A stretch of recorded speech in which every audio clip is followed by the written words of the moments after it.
नमस्कार दोस्तों, आप देख रहे हैं मेरा यूट्यूब चैनल पहाड़ी उत्तराखंडी ब्लॉग। आज मैं अपने ब्लॉगिंग के माध्यम से आपको बता रहा हूँ किस तरीके से यहाँ पे पहाड़ों में झमाझम हो रही बारिश से जो यहाँ का मौसम है इस समय सुहाना मौसम, और भले ही चारों तरफ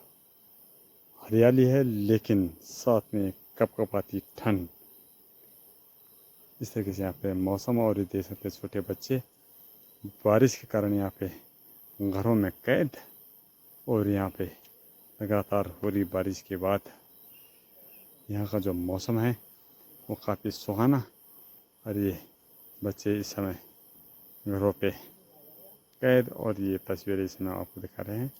कि जो पहाड़ की जो गांव